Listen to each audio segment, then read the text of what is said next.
Years ago, who remembers the comedian Bob Newhart? Anyone ever listened to Bob Newhart?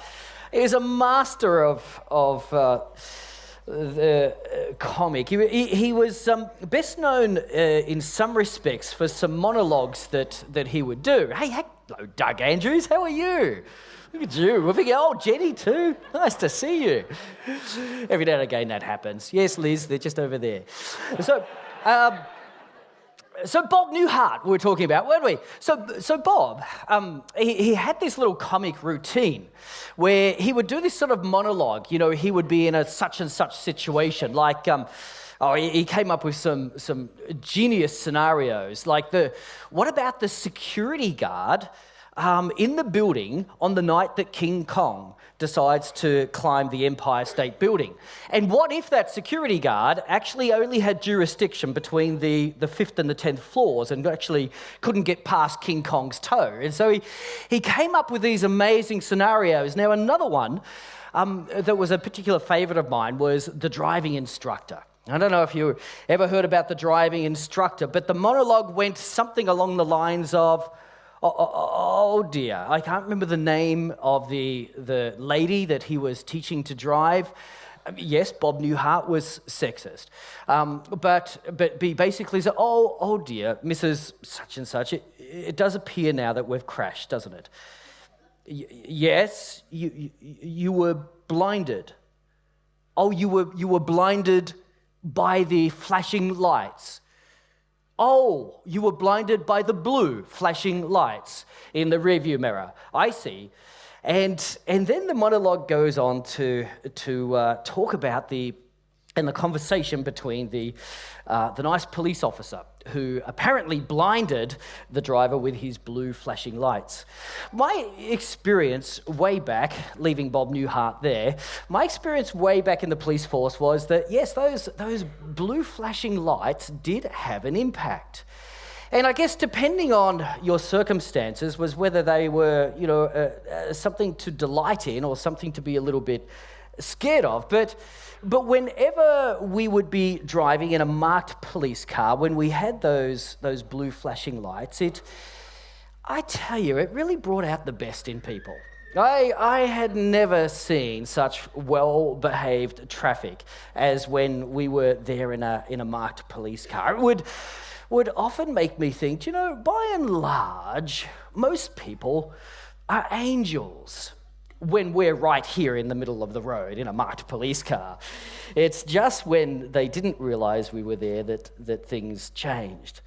So I want to have a little bit of a look at what is it about the presence of a marked police car that changes the behaviour of the traffic around it.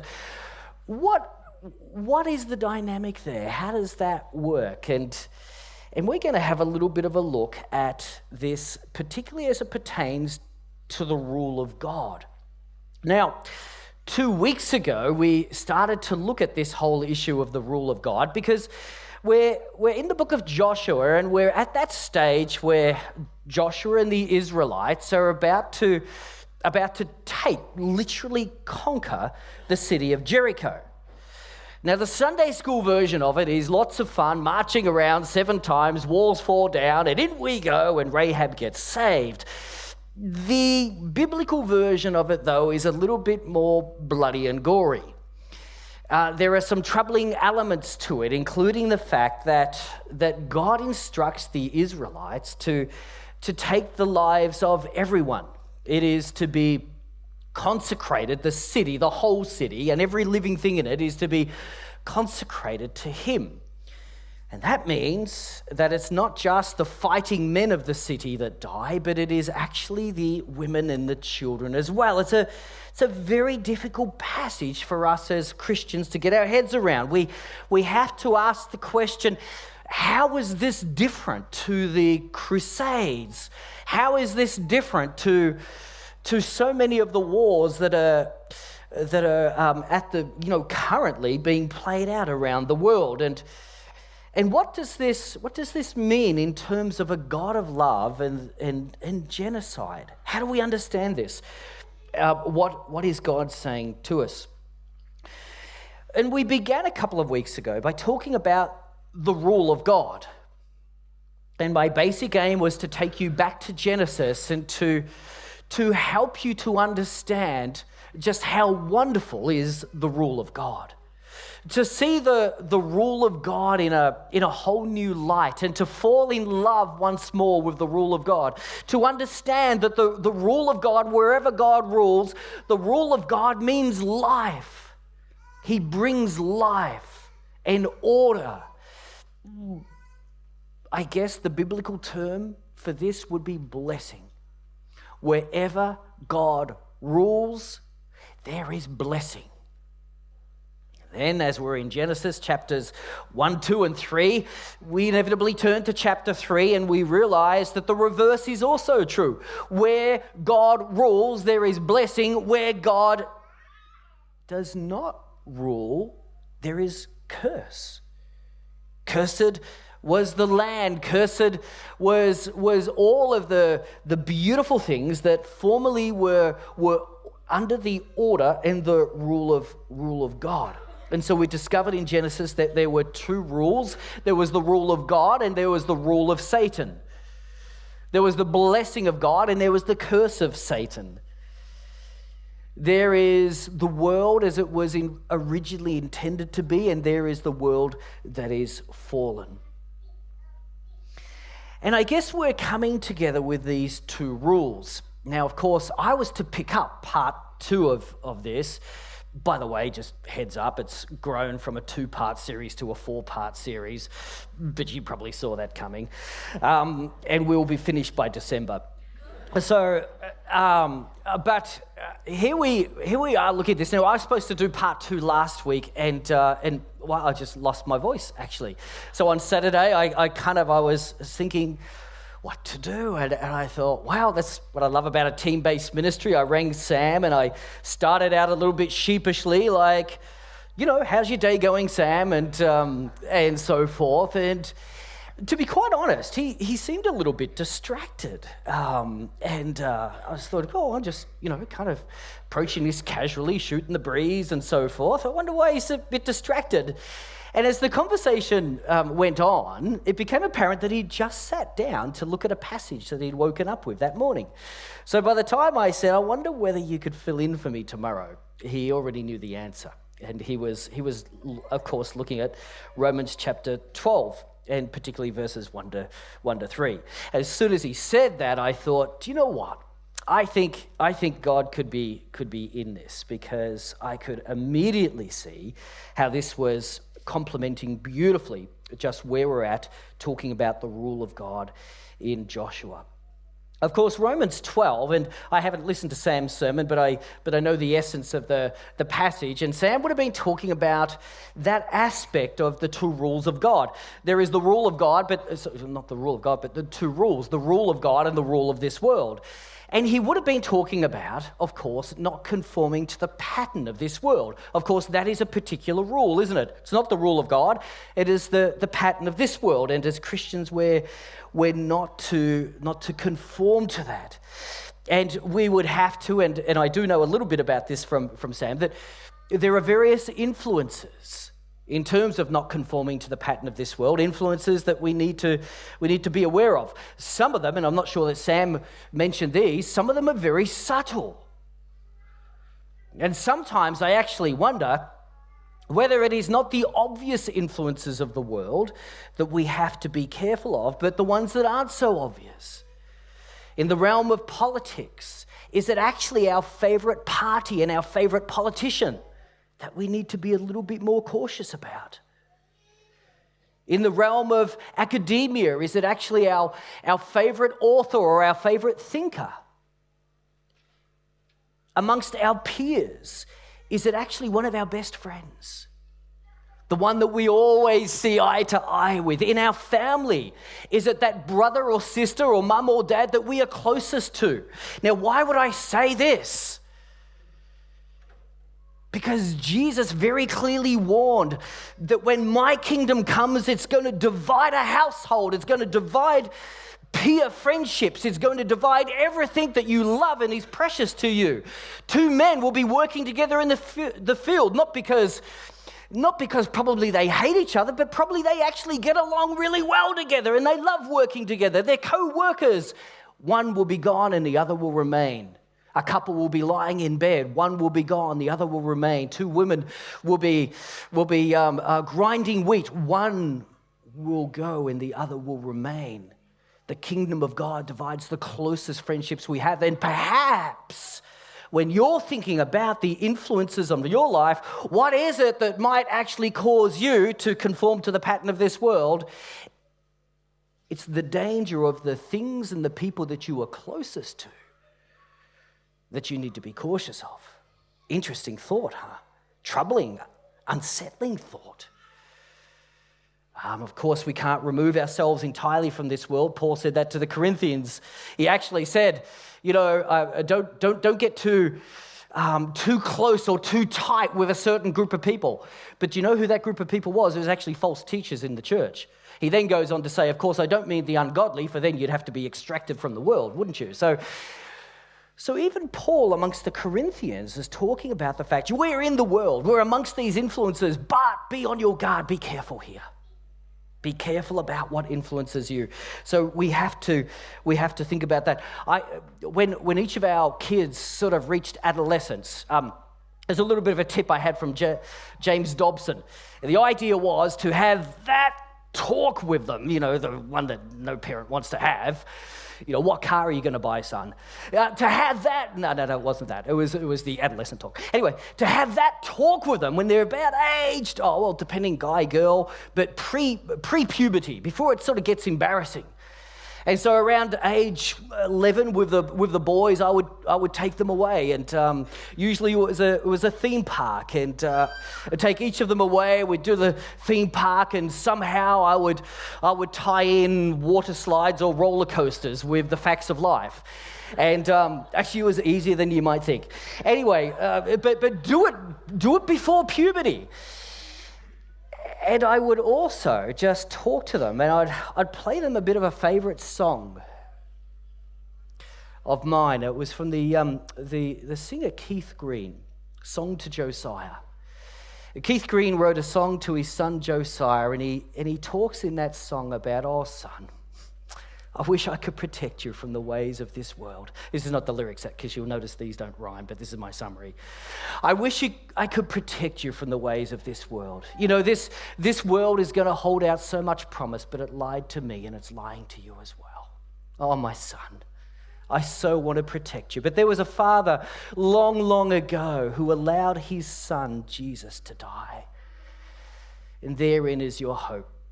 It's a beautiful song, but it's a song that basically says to a son, a father to a son, there are two worlds. There are two rules. Oh, son, if only I could protect you. But I can't. I can only tell you about two rules. And be wary of this one over here, because it lies and it is full of deception. But the rule of God is a beautiful thing.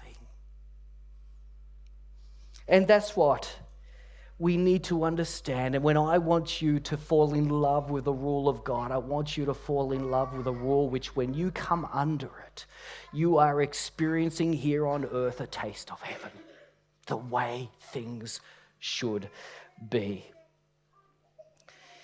But I want to share with you this morning an even more fundamental principle than what we talked about 2 weeks ago. The rule of God brings life. Well, here is an even more fundamental principle this morning. Again, we find it, and our basis for this is in Genesis 1-3.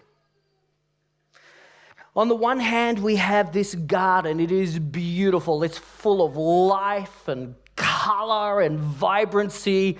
It is an amazing place to be, the Garden of Eden. Yes, when you read the passage, you feel like, I want to be there. I want to play in that garden. And rightly so, it's beautifully pictured. It is filled with life and vibrancy. In this garden, you see blessing. The order of God coming under the rule of God. But then chapter 3, the whole thing gets broken, doesn't it? And now we see, instead of the beautiful Garden of Eden, we see banishment. Instead of life, we see death. Instead of blessing, we see curse. Instead of order, we see chaos. And it leaves us with the fundamental question, what's different here? The answer is the presence of God. In one, God was present. In the cool of the evening, God walked in the garden with Adam and Eve. In the other, they are banished from the garden, and they no longer experience the presence of God in the way that they once used to. The key difference here between life and blessing and order, and then banishment, death, curse, chaos, the key difference is the presence of God. You see, the rule of God follows the presence of God. A couple of weeks ago, we talked about the fact that the rule of God brings life. Yes, but the rule of God follows the presence of God. As carrying a lamp into a room brings light, so the presence of God brings his rule. In Joshua chapter 6, we see this, and I think this is one of the ways in which we are to understand the battle plan of God, the strategy of God. Why march around this incredibly fortified city? Why march around it 7 times? I mean, the number 7, complete, perfect, we kind of get the picture of that. Okay, a complete number of times, but what else is going on here? We've got ram's horns blowing, but in verse 4, I think here's the clue. Have 7 priests carry trumpets of ram's horns in front of the ark. Now, the ark of God represented, we've sometimes said this or noted it, the presence of God, the throne of God, the rule of God. The ark itself, of course, was like a throne. This is where God rules from, and what is inside it, of course, the law of God. So the ark of God represented the presence of God, the rule of God, the law of God. This represented his righteousness. And before anything else happened in this battle scenario, before wars fell down, before everybody marched in, here's the intriguing thing.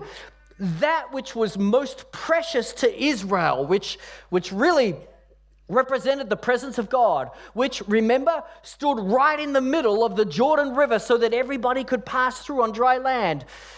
This was the essence. This identified who Israel was.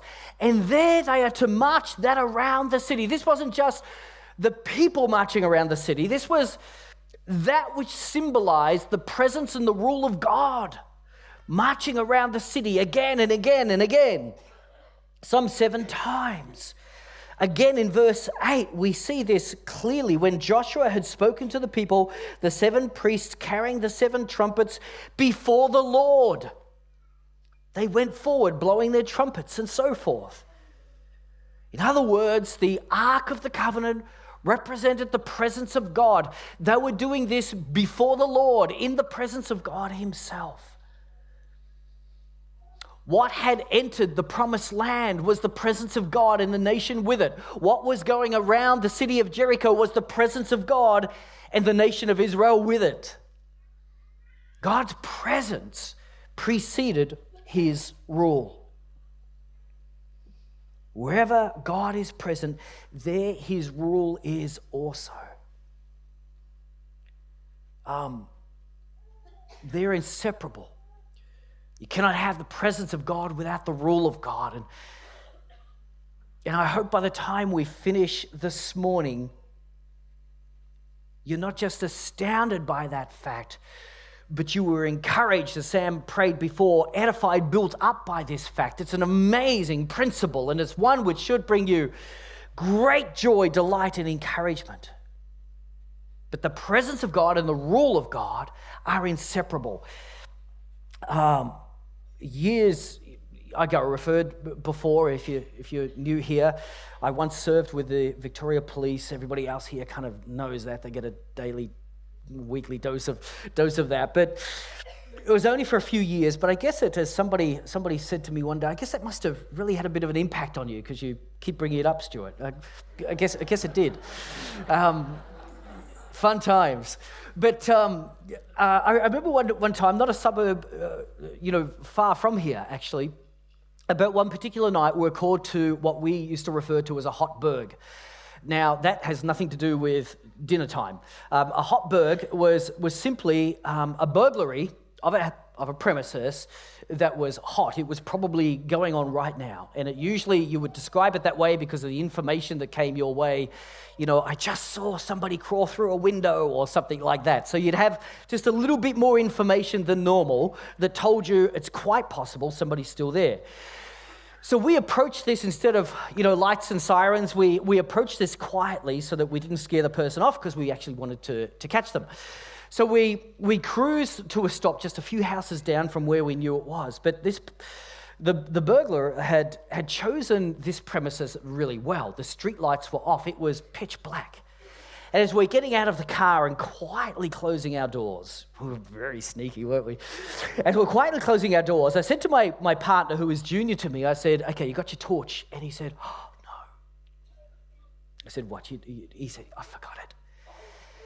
So we're down to one torch. We're going to cover the back and the front. So I said, "Here, take my torch. You cover the back. And I'll take the front," because I had just a little bit more experience. So he heads around the back and he's got the torch. And suddenly I find myself in the front yard. Now, no street lights. And I find myself in the front yard, minutes ago, feeling like the senior member, that was a really noble thing to do. Now I'm standing in the pitch black in the front yard thinking that was a really stupid thing to do. Like, he's more junior to me. He's expendable. Here I am in the front yard and it's completely dark. And now the last thing we did before we hopped out of the car is, of course, we notified D24 of our location. And the last thing I heard as I was closing the door was our backup. And on this occasion, our backup wasn't another car. Our backup was none other than Air 495, the police chopper. And so as I'm going through the front yard, I'm thinking, I really could use a light here. And then I could hear Air 495. Now, they have a little light on board. Called the sun, because when they turn it on, it is just like the sun. And there I am in the backyard thinking about how ludicrous this decision is of mine to split up and so forth, and I really could use a light here. I just cannot see anything. There's bushes, there's trees here, like somebody could be behind any of these things. And suddenly Air 495 was over the top, and then just flicked the switch. And the whole property just lit up. It was incredible. It really, I was tanning. It was that good. It was lovely. Now, I'd love to tell you the rest of that story. To be quite honest, I don't remember the rest of it. I don't remember if we caught someone or not. That was years ago. But don't worry about that. The thing was, when the helicopter was present and the light was switched on, everything changed. And that's how it is with God. When God is present, when his rule all of a sudden permeates a situation, everything is changed. It is the difference between night and day, between darkness and light. When God is present, the rule of God changes absolutely everything. It is something to long for, something to love. But the rule of God follows the presence of God, just like the light followed the helicopter. The helicopter needed to be present in order for there to be the light that I needed. The presence of God needs to precede the rule of God. So how is this situation here in Jericho different from, say, the Crusades? that little blight in terms of church history? Well, I'd say this. Here, the rule of God was following the presence of God. The Crusades was man's attempt to usher in the rule of God without the presence of God.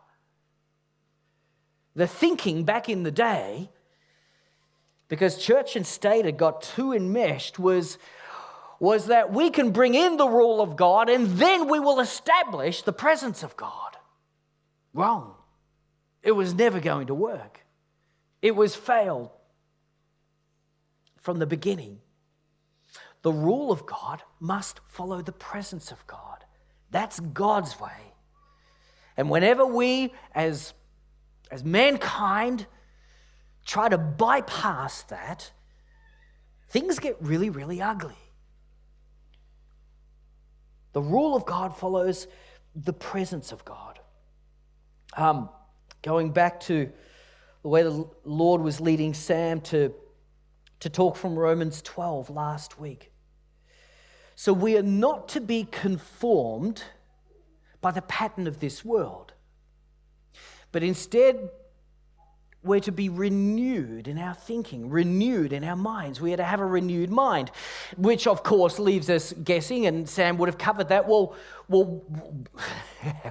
how do you get a renewed mind? Because I want one of them. Well, the big clue is in view of God's mercy. In view of God's mercy. Well, hang on. How has God been merciful? Preceding chapters, of course, 10 and 11 is very much all about, God's mercy towards Israel. But what was that mercy? We go all the way back to chapter 6, and the big clue is offer yourselves up as a living sacrifice. Where's that language from? Well, that's the same language, is it not? Offer yourselves up as a living sacrifice of I have been crucified with Christ. It's no longer I that lives, but it's Christ who lives within me. The presence of God within us.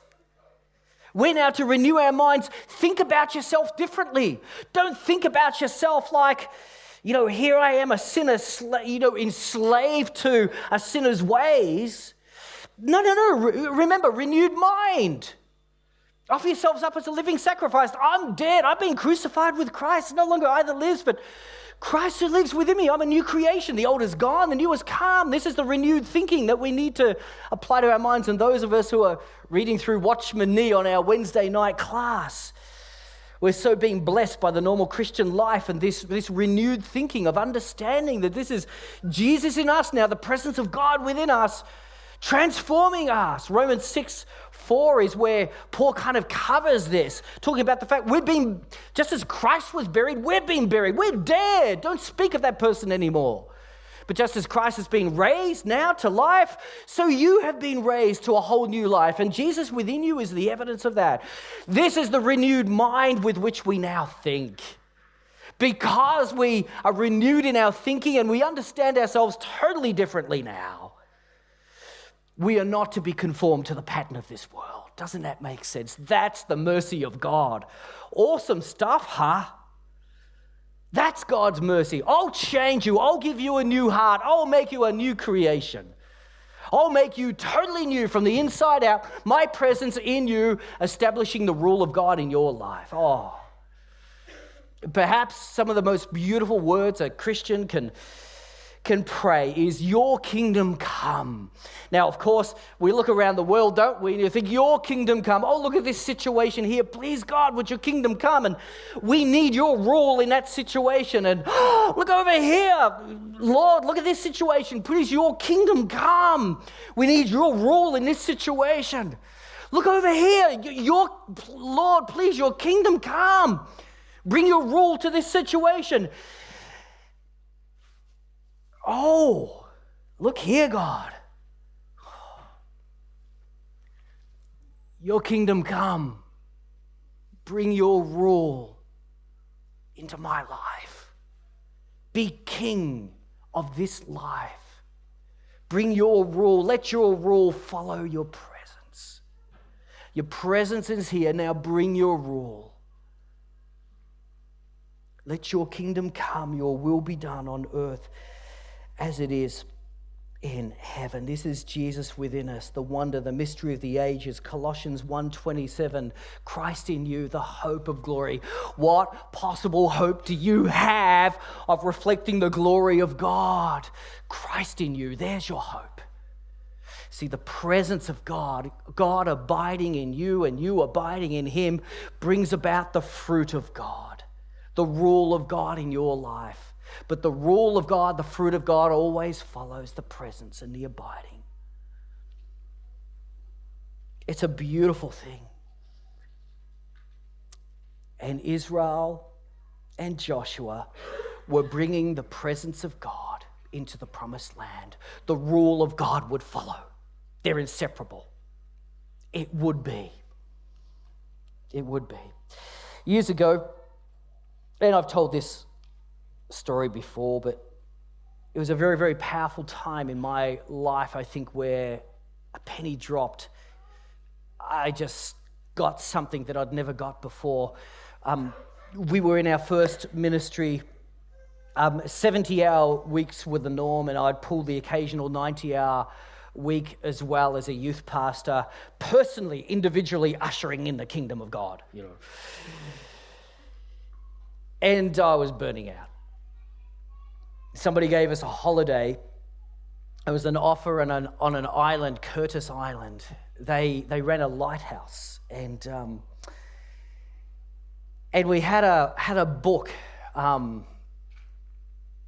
by Jack Deere, Surprised by the Holy Spirit, or the Spirit of God, and we took this book away with us. We're looking for some just encouragement in terms of our ministry and ourselves, our personal life. And we took off to this island, and we discovered very, very quickly that on the island there was a generator, and it got shut off at 9 o'clock every night. So once the generator is shut off, that was it. There was no power to the island, no power to our house, and so much for those with I think 3 children at that time, 3 busy little children. So much for sort of reading late at night. It was, and we'd forgotten the first night. I remember we'd only just kids to bed, meal cleaned up, everything else, and we're sort of settling down for the night, and then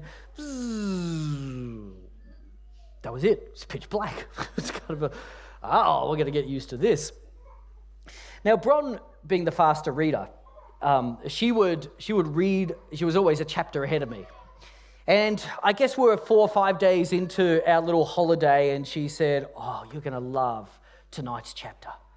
I said, "Fantastic, I'm looking forward to it." And she said, "You're really going to love it." I said, "Great." Anyway, for whatever reason, we're late getting kids to bed and everything else, and I finally had my book, and it was my time to read the chapter. And I was just a couple of pages in, and suddenly, I said, "That's not fair. Where's the generator?" I thought, "Oh, what am I going to do? There's no. It's a lighthouse. We're holidaying at a lighthouse."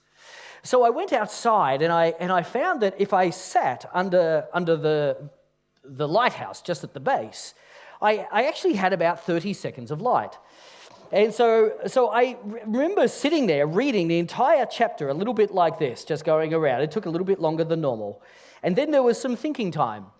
And then I was able to sort of read the next chapter and go all the way around. And I will never forget that time. And perhaps for all of these reasons, this chapter really spoke to me, because I had time to absorb it and digest it, think about it, and then take in the next section. It took quite a while, but his point was, and I've never forgotten this, here I was at a time in my ministry where I sort of was tired, just burning out, and wondering, where is the power of God to bring about the kind of transformation the world needs and I want? And the title of the chapter was Presence Before Power. I was so convicted. Here I was seeking the power of God. I wanted to see more miracles. I wanted to see big stuff. I wanted to see the world instantly changed. I wanted to see all of this. And Jack's point was quite simply this: Stewart, you should be seeking the presence of God, not the power of God. The power will follow the presence. And I don't know in your personal life how you're going in terms of seeing the rule of God established, his kingdom coming in your life and his will being done here in your life as it is in heaven. But my encouragement to you would be this.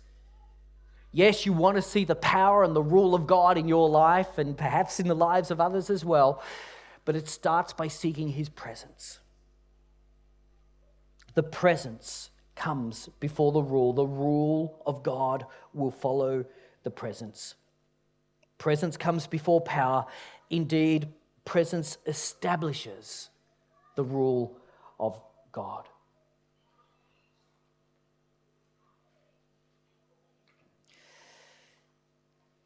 So I'm going to invite you now, lead you in prayer,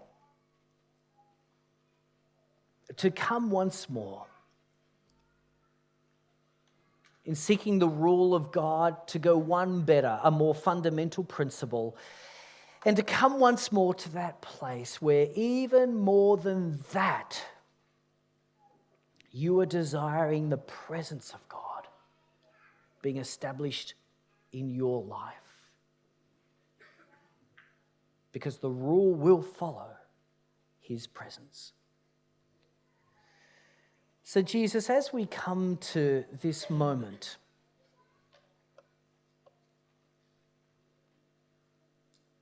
wanting to see your rule and your kingdom come, firstly, we acknowledge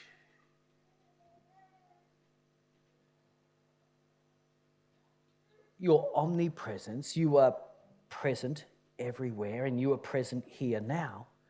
You are present in a special way, because where two or three are gathered, there you are in their midst. And you are present in all of us here who have believed in our heart and confessed with our lips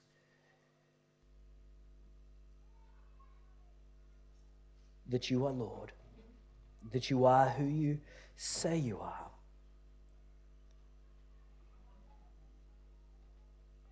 That you took our sin upon a cross and were raised from the dead.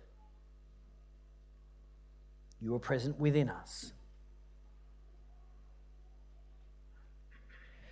But your rule is not an imposing one.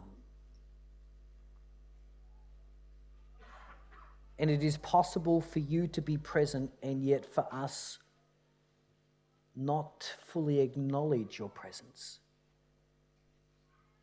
to abide in your presence, to seek your presence, to enjoy your presence, to welcome your presence, to acknowledge your presence.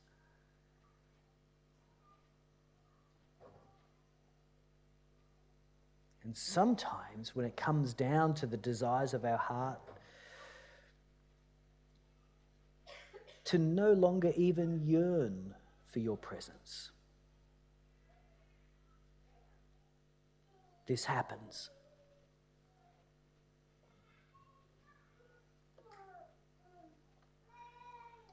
So we would just invite you this morning, Lord, to come once more and woo us to you.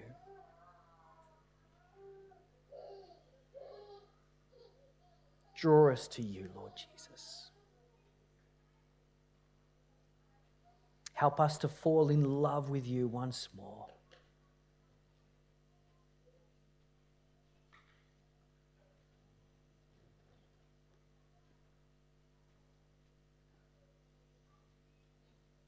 Restore our faith in the one who loved us and gave himself for us.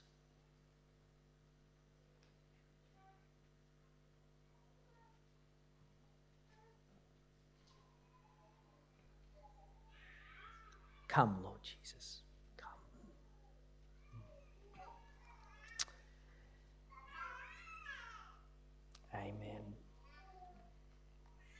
Some years ago, I was now policing at Carlton, and there was this thing called the Bouverie Street Drags. It was where, in Bouverie Street in Carlton, some young people would spill oil over the road. Crowds would gather, cars would come, and they would do burnouts. And we were on patrol one night. We were the 250 unit, that is a sergeant and I, and we were called there because the crowds had gathered once more. The week earlier, actually, an unmarked police car had driven through that area, and the crowds surrounded it and then jumped on it and actually wrote the vehicle off because of jumping on the roof, and they dented it. The crowds were just going wild, and the concern, of course, was that with so many people gathered around and cars spinning wildly out of control, that somebody was going to get hurt. Well, of course, the idea is, coming in a marked police car, that with the presence comes the rule, right? So the idea was that we would drive through the Bouverie Street Drags or the area where they were, and of course everybody would behave, because when you see a marked car, you behave. With the presence comes the rule. And so we were driving through, but some young guy in a pretty powerful little machine there had forgot to look in his rearview mirror and hadn't noticed that we were present. And so as he entered the intersection, he hit the oil and he put the accelerator down, turned the wheel and spun the wheels and started his little routine of donuts. And we were sitting there, I guess, and I was driving, we were sitting there thinking, well, that's not the way it's supposed to go. The idea was for us to kind of just do a pass-through and keep going, not get stuck, not draw too much attention, but just, we called it flying the flag. Fly the flag and move out. But now with this young person spinning right in front of us in the middle of the intersection, we had to take action. What happens when the presence of the police is not acknowledged? Something has to happen. What happens when the presence of God is not acknowledged? Something has to happen. And we'll talk about that next week.